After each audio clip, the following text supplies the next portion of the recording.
Capes on the Couch podcast is for entertainment purposes only. Dr. Issues is a psychiatrist, but he is not your psychiatrist and does not have knowledge of your individual situation. For any personal mental health concerns, please consult your own healthcare providers.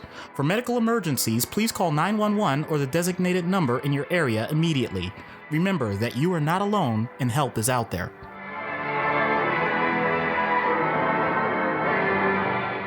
Hello and welcome to Capes on the Couch, where comics get counseling. I'm Anthony Sitko. And I'm Dr. Issues.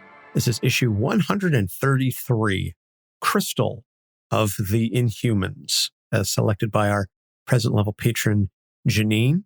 Side note, as always, you can go to patreon.com/Capes on the Couch and subscribe. Although all of the president levels are filled, you can still subscribe at the $1, $3, or $5 levels and unlock awesome additional content, early access, exclusive, uncensored material, bloopers, trade paperback reviews, and more. Also, before we jump into the official background, I want to tell you something that we're going to be doing now moving forward with the background is each episode that's focused on a character, excluding Matt's thematic episodes, and maybe even then, potentially, we're going to have a new #BecauseComics moment.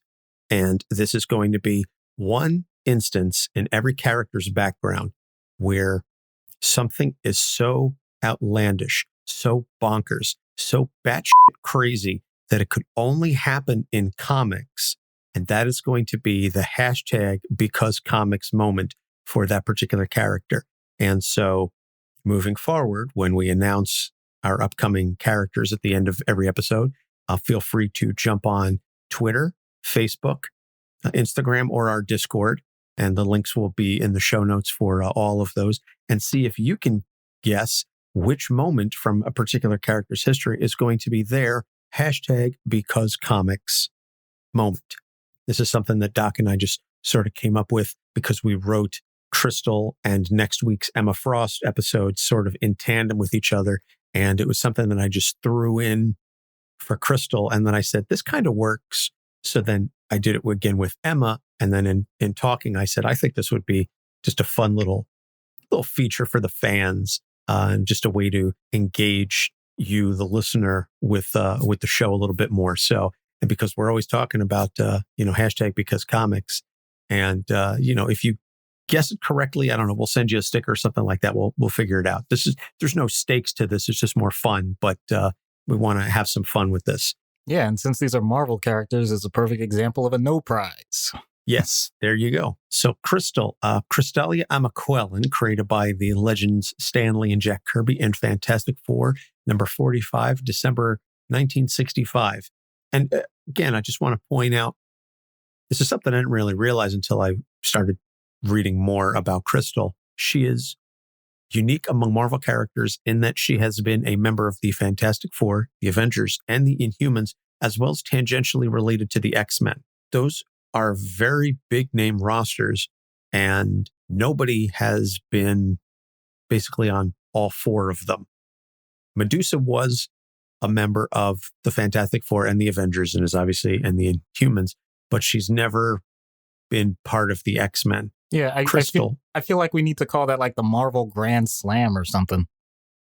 I like that. I didn't even come up with a name for it. It was just one of those things that popped into my head. Yeah, but the Marvel Grand Slam. So Crystal is a member of the Inhuman Royal Family, sister to Queen Medusa, and you can go back and listen to our episode on Medusa. And so Crystal's power is that she can control the elements. She's basically, Avatar, the good one, not the blue James Cameron film that's basically Fern Gully with CG. She first encountered the Fantastic Four on the run from the Seeker, who was a villain who wanted to destroy the royal family, and she was saved by Johnny Storm, and the two quickly fell in love because they were both kind of teenagers, and this being the 60s, this was still very much in the, I'm the helpless girl, and I'm going to immediately fall in love with the guy who saves me. And Johnny Storm, being the horn dog teenager that he is, he's like, oh, she's this beautiful woman. She's the most beautiful woman I've ever seen. I'm falling madly in love with her. But they did pursue a relationship. And so when Sue Storm Richards was pregnant with Franklin and left the team, Crystal served as her replacement. She later left the team after discovering that her stay on Earth was poisoning her as her inhuman body could not handle the pollution in the Earth's atmosphere, and she returned to Attilan, breaking up with Johnny in the process. However, as Lockjaw, the giant teleporting dog / inhuman pet, was teleporting her home, she encountered Quicksilver, Pietro Maximoff, who was injured battling Sentinels. She brought him home to the Great Refuge to help him recover, and over time they fell in love and announced their marriage. This kind of was a little bit of a tweak at Johnny, who, got pissed off and was like, what the hell? Yeah. I thought we had a thing. Right. Wouldn't you say that escalated quickly? I would, in fact, say that escalated quickly. So they had a baby girl named Luna because she was born on the moon. And Luna exhibited no powers because at the time it was believed that Pietro was a mutant. We later learned that he is a mutate impacted by the high evolutionary, blah, blah, blah, blah, blah. Not going to get into that. So Crystal forced Pietro to agree that Luna would grow up normally. Pietro's temper, he's a bit of a hothead, grates on Crystal. And so she has an affair with Wanda and Vision's realtor, a human named Norman Webster. But Norman ends the affair when he realizes that Crystal is married, and Pietro initially refuses to attempt any sort of reconciliation. So she attempted to renew her relationship with Johnny, but she found out that he was married to Alicia Masters, who was actually a Skrull in disguise. Because comics. And then when an inhuman crisis endangered the entire family, she and Pietro eventually reconciled. So then she joined the Avengers and moved into the mansion with Luna and her nanny, Marilla. So during her tenure, she became close with Dane Whitman, the Black Knight, who was himself the target of Cersei's affection, all while Crystal and Pietro were working on reestablishing their relationship.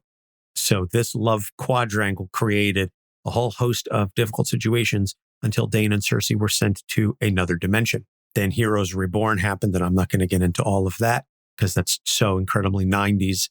Suffice to say, they went away and all the heroes came back.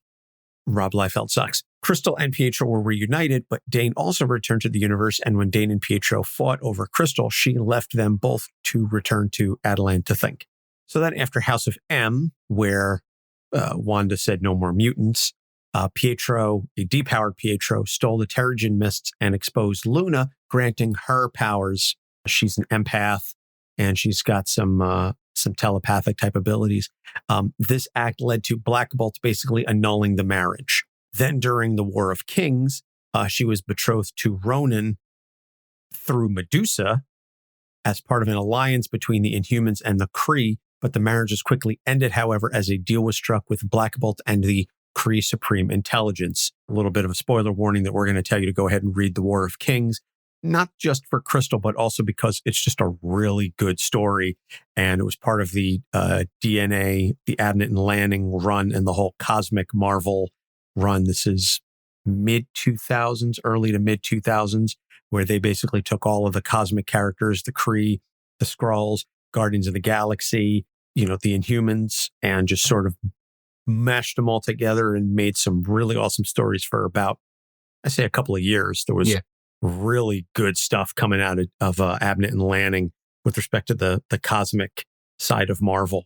So check out War of Kings for multiple reasons. And then more recently, Crystal was made an Inhuman ambassador by Queen Medusa and led the Royal Inhuman Diplomatic Mission. And you can read, there's a couple different books with that storyline, all new Inhumans, Royals, not to be confused with the Lord song, Yeah, yeah, yeah, feeling good on a Wednesday. So, issues. And Janine posted in our Discord just a couple of things that she wanted us to talk about. There are 2 issues, and I'm really going to talk about them in the context of real world, trying not to jump too much ahead to the out-of-universe treatment. But the 2 issues that Janine brought up, because I'm going to name them both to explain, is stepping away from the royal family, and she's in the shadow of her older sister. So swap genders and take away the superpowers, and you've basically described Prince Harry and Meghan. So let's talk first about stepping away from the royal family. This was a big deal when Crystal said she wanted to leave and go be with Pietro, and in fact cause marital strife, because then the Inhumans dragged her back and said, you have to come with us. you are the queen's sister, so you are sort of next in line, so to speak. You have all of these royal duties and obligations. And she said, no, I want to do my own thing. I respect that, and I will always be there for you, but I don't want to be beholden to everything that you're going to put in front of me because of my lineage. That is not an easy thing to do, whether in the comics or in the case of Prince Harry, as we've seen, over the course of the past couple of years. It's led to a lot of issues. Yeah, absolutely. And to make this even more relatable to people, because you can certainly read about the whole Prince Harry situation, although I'll admit I'm not totally into the whole British royalty thing. That one is fascinating to me. I do know a lot about it. That and watching several episodes of The Crown, at least the first 2 seasons, which was something unexpected about me. Anyway, to get back to the point, it's the idea that you have so much going on within your family. It doesn't have to be royalty, that you either by birth, in terms of birth order, or just your own demonstration of competency, are expected to do things within the family, within the household, even when you're outside of the household, obligations to parents, obligations to other siblings, whatever. And recognizing that depending on the culture that you're from, this isn't something that's presented really as a choice. That's the part that can be so insidious about this. It's not a matter of saying, we would like you to do this. It's, this is what is going to happen in your life. And if you don't do it, then it's going to bring shame, or it's going to be a huge discredit. So you're not just changing the dynamic of the people involved in the family. You may very well, and I'm not taking this lightly, you may very well be disrupting the entire framework that everybody has been viewing their relationships. That is something that, when you think about the emotions tied to that, no one's going to take lightly.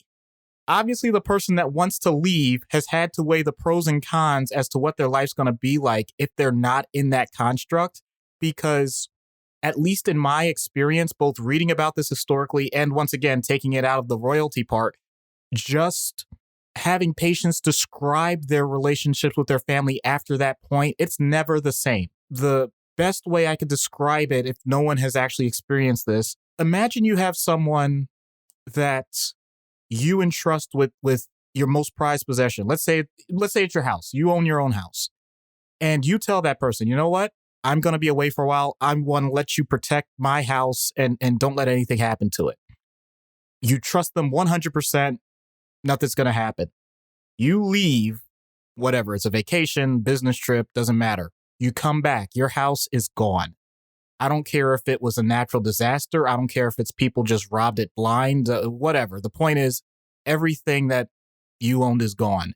And the person that you trusted is just standing there and just says, whoops, I screwed up. Most people aren't going to take that well. Even if it's the person that you trusted 100%, there's so many things that need to happen. You need to first establish, do you want to still involve your life with this person? You want to probably find out more about it and see if there's some way to keep that going. But then also, even if you say, once again, I'll use the exaggeration of 100%, you say, you know what, this person is definitely going to remain in my life. I know it's a podcast, so we don't have visuals, but everybody raise your hand. How many people think that relationship is going to stay exactly as it was before? And everybody's hand should be down right now, because that's just absurd. I'm doing this for dramatic effect because that really is how powerful these situations are. You are taking something so fundamental to what people believe in and not intentionally usually trying to hurt them, but you are throwing away a big part of what they considered about themselves in addition to what they considered about you. And it comes down to asking yourself and those other people saying, is it worth it? That is, I can't imagine, because I'll admit I haven't been in that situation, at least not at that level.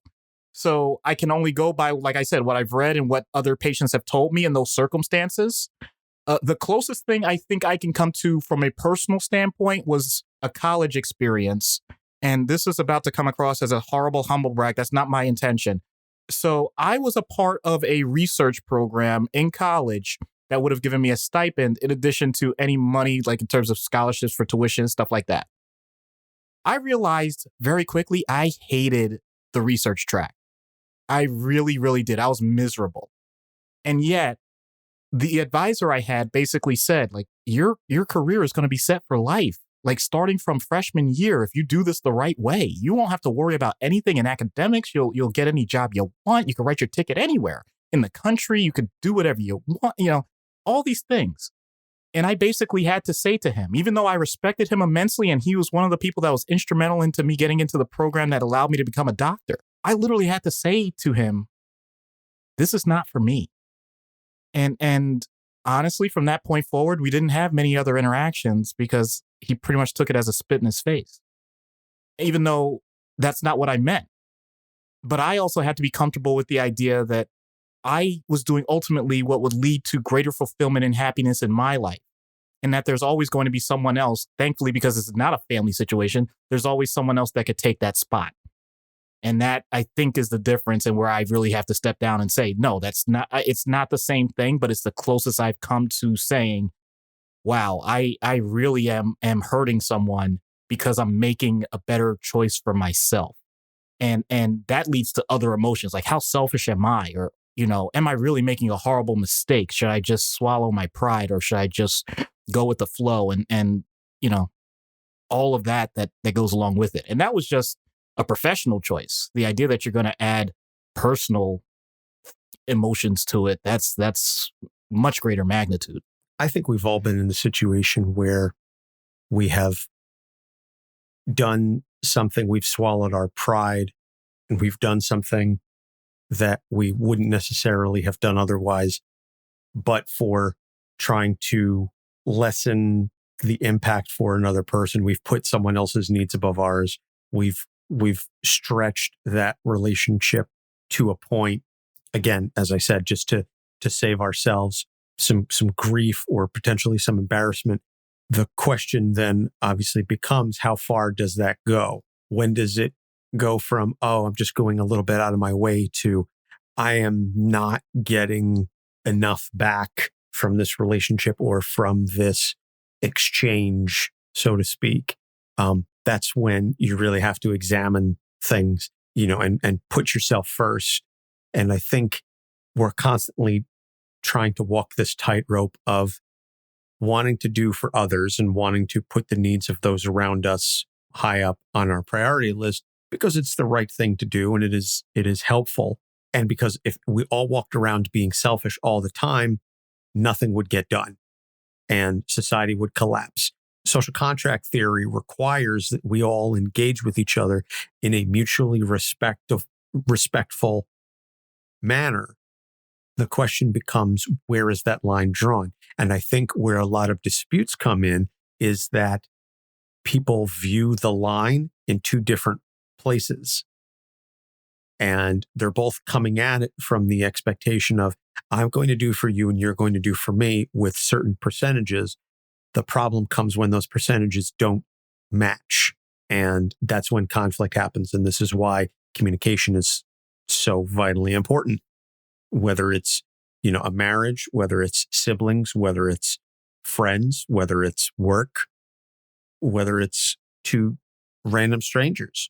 Communication is ultimately how you move past those problems. And as long as those viewpoints are clearly delineated, you will mitigate, not eliminate, but you will mitigate the source of a lot of stress and problems. So that's kind of my take on it. So the second part of Janine's thing, and again, something that relates to both Crystal and Prince Harry, to bring it back to the real life example, is being in the shadow of the older sibling. Crystal is Medusa's younger sister. Her sister is Queen. Crystal is only ever going to be Queen if Medusa, Black Bolt, and Uhura all die. That's a whole set of issues in and of itself, but constantly being in the shadow of an older sibling, even outside the context of royalty, is something that I think a lot of folks can relate to. Certainly, only children notwithstanding, I think if the younger sibling in many cases, always can sort of understand and appreciate where somebody like Crystal's coming from. Yeah. So there's this thing about many families and how they develop. And I'm not going to talk about the birds and the bees, but usually, with the exception of identical twins or even fraternal twins, you're usually going to have a birth order. And it's usually going to be years apart. Why am I even saying this? It's because parents, even if they plan to have multiple children, don't plan on how every single child is going to develop and what resources they're going to have at any given time. When you have one child, let's say there's enough distance, like let's just go with 2 kids. The first child, they're going to get all of the available resources that you're willing to allocate to them. Every other child subsequent to that is going to get less and less. And I'm not saying that because they deserve less and less. I'm saying that's just the way the economies of scale work. You can't do much more. I still have a colleague of mine that pointed out, like, yeah, once you have the 3rd kid, you don't worry so much about their safety because you only have 2 arms. Where else are they going to go? Like you have to, start to mentally account for the fact that there's only so much you can do. But what happens, though, when it's clear there's this circumstance that's often out of the control of the people involved, other than the effort that they put in? A sibling does well in one particular area. The other sibling may or may not have an interest in that area, but now all of a sudden there is just automatically, because of human nature, going to be a comparison made. And the people around them are automatically doing it, whether they acknowledge that it's intentional or not. And that feedback is constantly being processed by the sibling. What they decide to do with that feedback, that's up to them. And we've gone through in previous episodes the potential responses to that. They could end up saying, you know what? If that's the original, I'm going to be the remix and I'll make sure I do it better and feel like it's a challenge. They may say, you know what? I don't want to do any of this and just go their own way, be rebellious. Or it may be truly a circumstance where the parents, because of changes in the dynamics of what's going on in their lives, are approaching things intentionally different with the sibling and handling things differently. And therefore, they're now getting a different set of stimuli that are going to lead to a different result. There's so many different factors at play all at once when it comes to these circumstances. And there is no right or wrong emotional response to all of it. But there is going to be a response. And as you had already eloquently put it, if the siblings themselves acknowledge it, then they can have that discussion.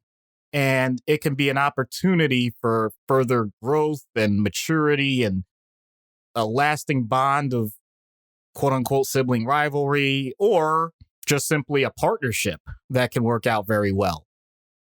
If they don't talk about it, then it becomes this black box of just lots of potential emotional distress and cognitive dissonance that can actually go on in a state of perpetuity, and things just are constantly messy. So there really is no great way to say to someone, you need to talk to that person no matter what. But when it comes to siblings, when they get to a certain age, it's just something that has to happen. And if people can lay down their expectations, it can go much better.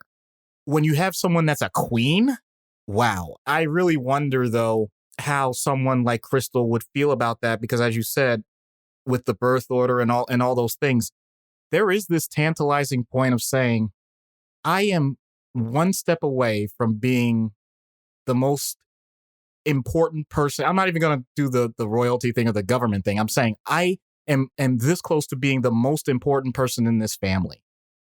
And I love them so much. I don't ever want that to happen. But I have my own internal motivations for what I want in my life, and that would actually be a huge benefit. So once again, we get back to that conflict of what are my personal opportunities for improving and opportunities for gain versus what is good for everyone else around me. I'm noticing there's a pattern here with this. Just a little bit. So we already spoke about the conflict between the personal and the outside priorities in the last time, so I'm not going to belabor that any further. So let's talk about the third one then. Difficulty of being a super parent. And I know we've done a couple of episodes. We just had one recently on parents that are superheroes. But instead, let's talk about being a super mom in the sense of trying to do it all.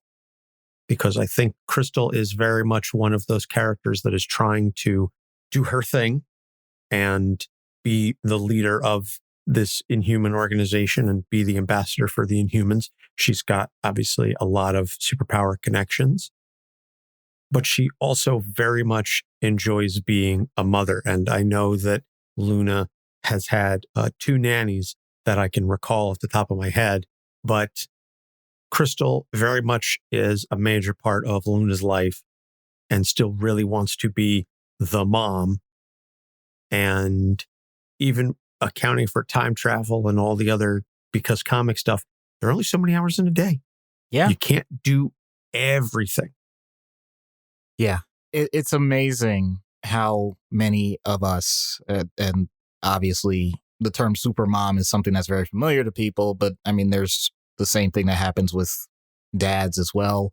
And almost by default, if you're talking about single parents, that's going to be the case where, just to flesh it out a little bit more, you are the breadwinner, meaning colloquially, you're the person that is financially supporting most of what goes on in the household. But in addition to that, you're expected to be the person that keeps the house running. So everything from assigning chores or doing chores yourself, cleaning, cooking, you're doing shopping, you're also making sure that if you have young children, they're doing okay and checking their homework and, probably dropping them off to school at the same time or waiting at the bus stop, in addition to whatever other things that you have to do to maintain your own sanity and finding your own activities that you need to do. But those always seem to go to the wayside because you have to deal with all this other stuff. And you have your own friends who, on one hand, will say, wow, it's amazing how you do all this. Fantastic.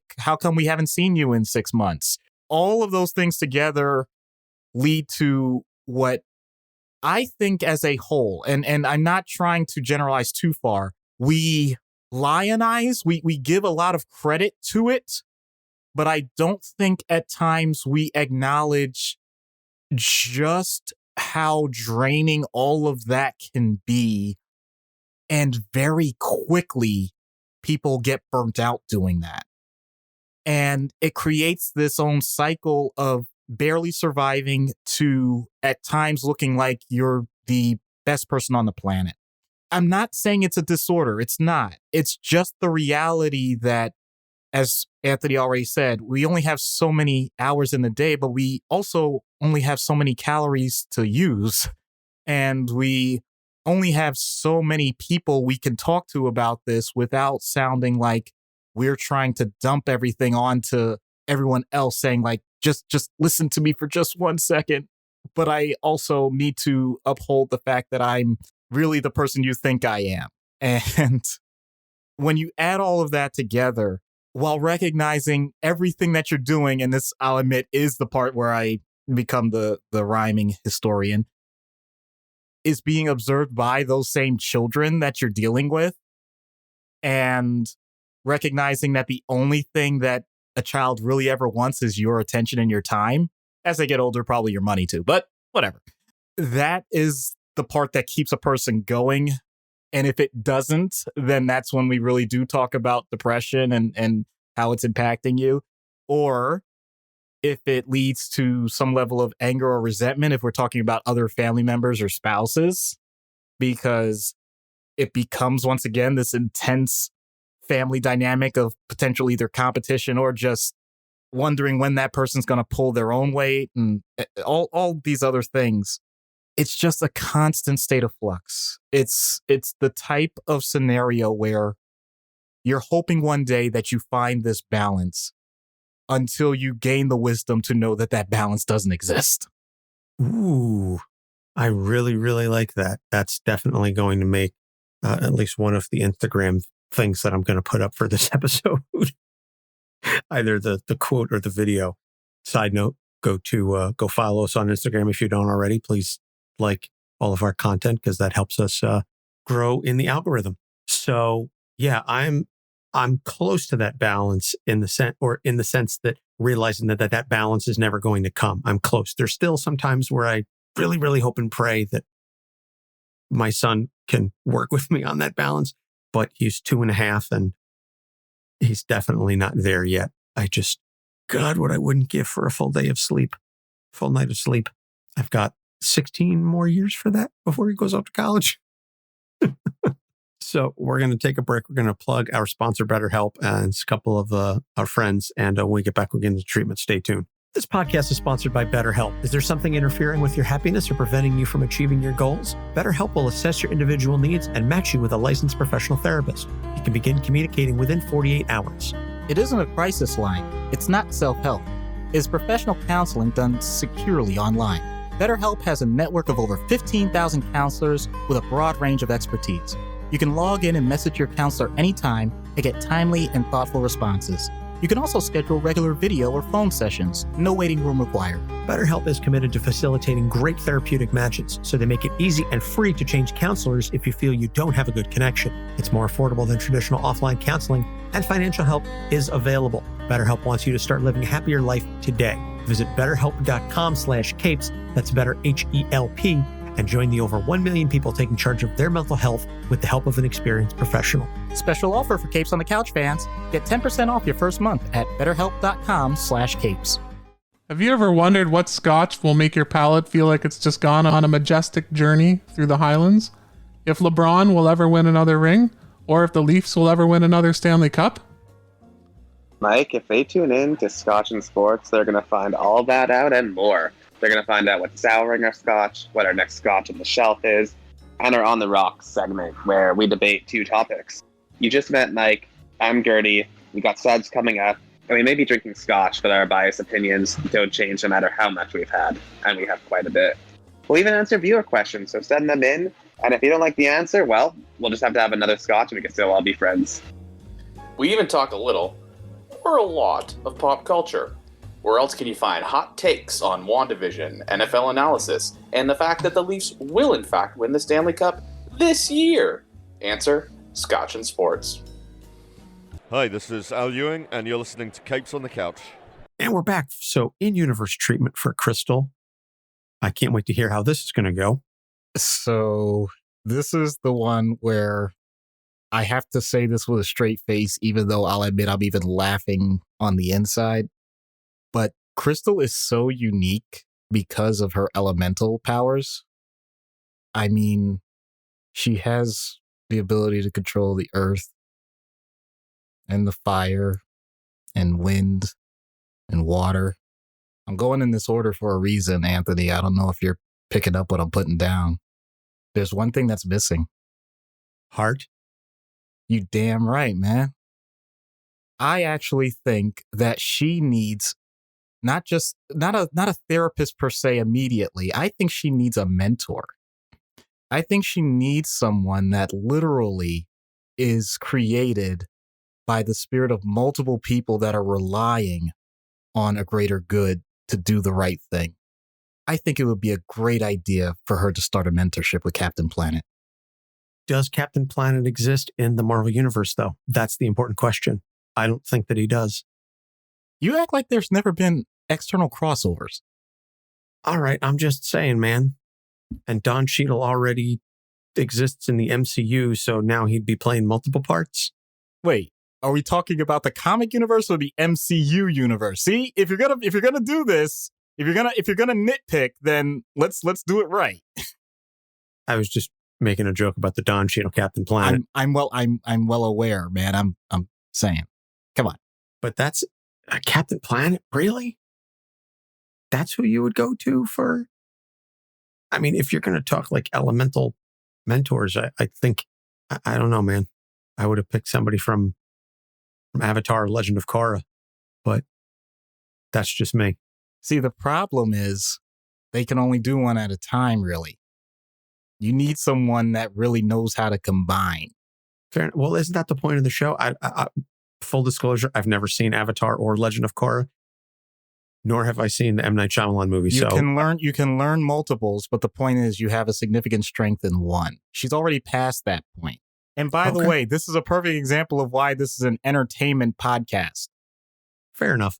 All right. So out of universe then, what treatment would you give Prince Harry? Because if we're talking about a real world analog here, that's it. That is it.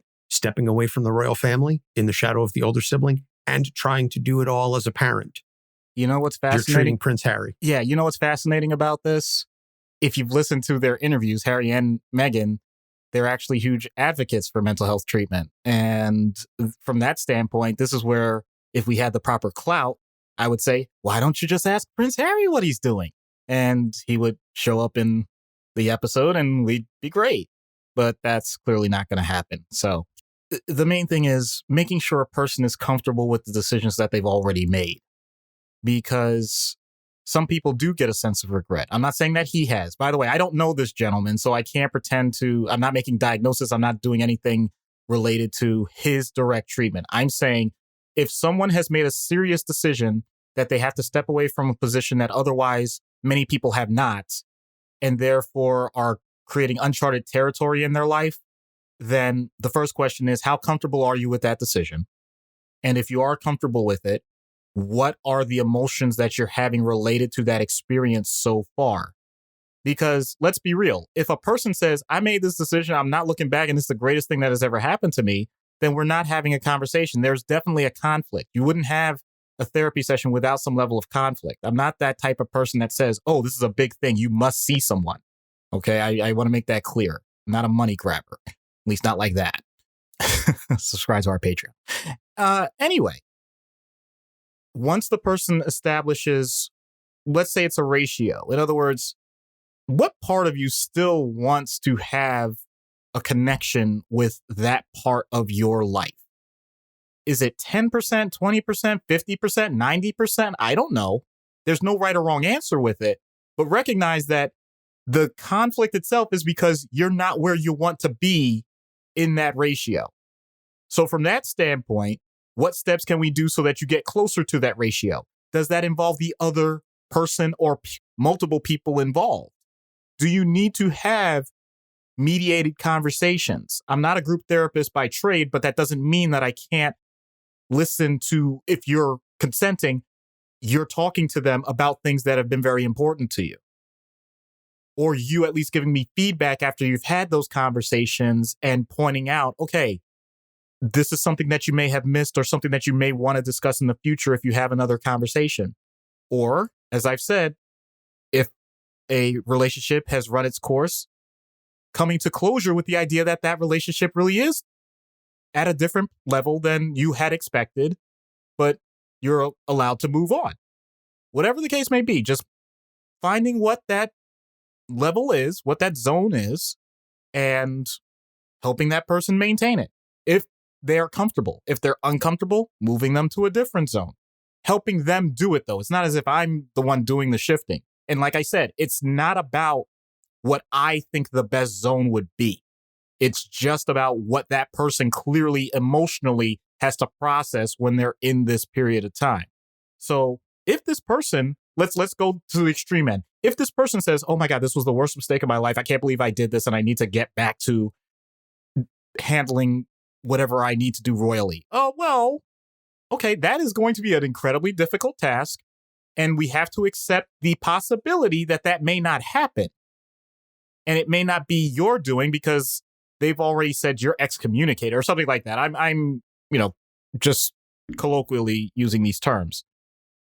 It's a possibility that it's not a reversible transaction. Well, then what are the parts then that you can recreate in your own way? If you're not allowed to be a part of a royal family, why don't you become your own king of your life? There's nothing wrong with doing that.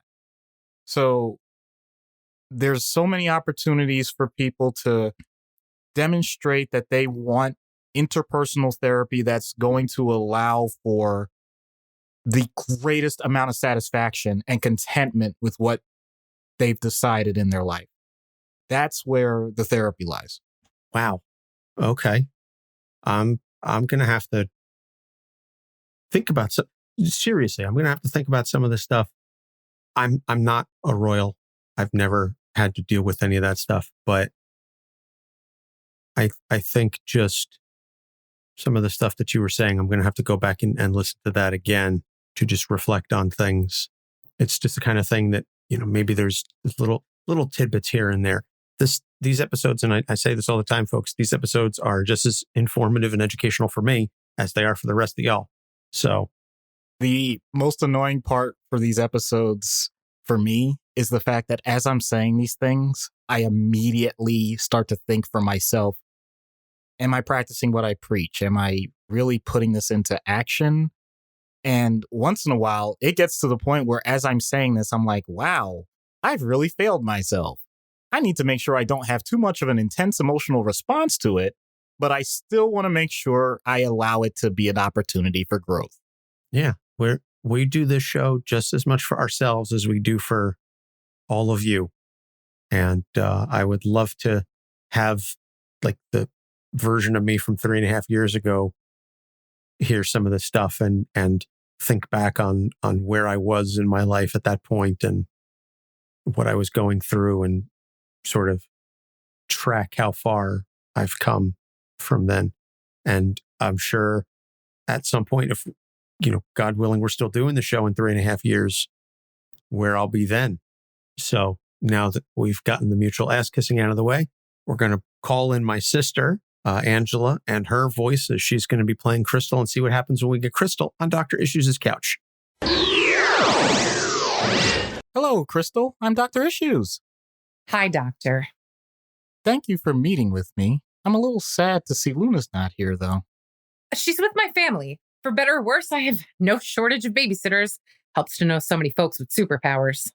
Yes, you do have quite the list of friends and colleagues. Which is one of the things I wanted to talk to you about. Okay, shoot. I've been an Avenger, a member of the Fantastic Four, one of the Inhuman Royal Family, and affiliated with the X-Men. I hardly have any peers who have those kind of connections, and my power set means I can control all the elements, yet I always feel like I'm not taken seriously enough. I'm either Medusa's kid sister, or worse yet, Pietro's ex.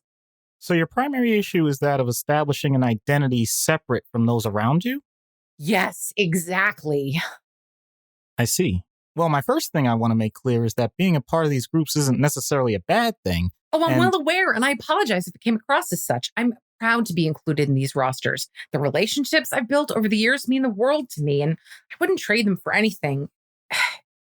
It's not all of who I am. That's certainly frustrating, and I can see why. That's what few people understand. Pietro understood that. Understands that? I don't know. We've gone back and forth so many times. He's so impulsive. I want him to slow down sometimes, but that's not who he is. And then it makes me realize that I wasn't understanding him. Oh, it burns me up inside. Relationships that are frayed don't have to be completely incinerated like you just did to that insurance form. No, I didn't mean to take it out in your possessions. That reminds me when I talked to Johnny. It's weird. We work as great friends, but sometimes I go down a what if rabbit hole if I built something special with him. But that's not fair to him either. My mind is a tornado right now. I see. How demonstrative. I'll just restack those files a bit later. It seems like you've tied so many parts of who you are to other people that it even becomes tiresome for you to differentiate your motivations from those around you. How do you cope with that? I make time for myself. At least I used to. I'm not an absentee parent. Luna comes first. When I get a chance like this, I seem to be out of sorts. I get flooded with thoughts of how she's doing, if I'm missing something, if I should have pushed for more co-parenting, if I'm pawning her off too much. Am I making any sense? I am awash with inspiration on how to help you, and so are my shoes. The anxiety of parenting never goes away, but rest assured that one of the best things you can show your child is letting them face some of their own challenges. Challenges? She was kidnapped before. Caring for Lockjaw is a challenge. No, I won't be a helicopter parent, but do you know what it's like to lose the most important thing to your soul? You question reality. The ground you walk on might as well swallow you whole. Everyone judges you left and right. You judge yourself harshly. It's not fair. It's not fair to her or to me. I can stand on my own without a royal say-so. Crystal, stop. Huh? Please, stop. I got the message. I have never had a patient connected so viscerally to everything that's going on in their psyche. This is a private session, but it may be the greatest public example of what makes you, you. So it's just my powers. No. It's the emotional intelligence fluidity. You're able to adapt to those around you and feel just as comfortable on a new team as you do with an old team or old friends. You know, new bonds are, for you anyway, capable of being as strong or stronger than old relationships. That's a trait that not everyone comes by easily. But there's an obvious peril with that. You're always navigating a shifting hierarchy of personal priorities. That could be exhausting. You don't say. I don't want to be my sister. But sometimes I envy the straightforward manner with which she deals with situations. She's the queen. Everyone knows that. So there's no wishy-washiness. With me, it all depends on who it is and what they need. I know you're saying that's a good thing, but it's draining. I get that. And I'm grateful that wasn't accompanied by another powerful flux. What I would encourage you to do is take a look at each relationship in your life and determine how important it is to you. You don't have to rank each one individually. I don't know, maybe like a few tiers. Then, if you're in a situation where you have to make a choice, utilize the tiers to determine which one takes precedence. And let's not forget about your own needs as well. Interesting idea. Can't be any worse than what I've been doing so far, which is winging it. Well, much of life is winging it, but with a bit more wisdom each time. You know, the course corrections are less tricky with every turn. I understand. Thanks for the advice and sorry for the damage to the office. You can send the bill to Black Bolt. At least we know we won't yell about it. So I guess the question is, do you have an address for Attilan, and do you think you can get the invoice there without calling in Lockjaw? Oh, dear. You know, I'm not sure I've ever dealt with that type of service before. And that also makes me think I probably should have checked to see how my electronic health record is going to handle all of this. Ay. Oof. Yeah, follow-up's going to be a real pain. Yeah, I can imagine trying to get that in the calendar and figure out all that in your system is not going to be easy. But at least you survived. Yes, absolutely. So recommended reading is First Avengers Blood Ties. This is an Avengers X-Men crossover from 1993. This is largely dealing with Crystal, Quicksilver, Luna, and Luna plays a part in this because she gets kidnapped. So both the Avengers and the X-Men get brought into this situation. So it's an interesting story, and I think it's very well done for 1993 era. You know, you have to keep in mind with the artwork and some of the fashion choices in there. I was posting in the Discord when I was reading it. The feathered hair in some of these books is just, oof, it's a look. And the other one is, as I said, War of Kings. Really just read anything by Abnett and Lanning in Marvel in that early to mid 2000s era. Just anything they touched was just golden. So next episode's Emma Frost, Starfire, and Children of Supervillains. So as we said, take your guesses as to what you think the hashtag Because Comics moment is going to be for each of those episodes, and sound off on our Facebook page, on Twitter, comment on our Instagram feed, or join our Discord group, tinyurl.com/CapesDiscord, capital C and capital D, and join the community and engage with other fans. And we'd love to hear your feedback. All of our episodes are available on our website, capesonthecouch.com, and along with Ariel's column, The Long Box View. So you can give that a read. And I think that about covers it. I mentioned the Patreon. I mentioned the Discord. I mentioned everything else. I've hit all my checkpoints. Doc?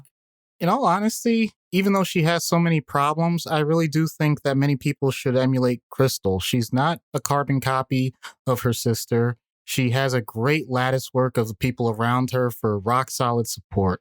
She's a true gem. There you have it. I was wondering where you were going to go with that, but I love it. I love it. Science. For Doc Issues, I'm Anthony Sitko. Thanks for listening. We'll see you next week. Capes on the Couch podcast is for entertainment purposes only. Dr. Issues is a psychiatrist, but he is not your psychiatrist and does not have knowledge of your individual situation. For any personal mental health concerns, please consult your own healthcare providers. For medical emergencies, please call 911 or the designated number in your area immediately. Remember that you are not alone and help is out there.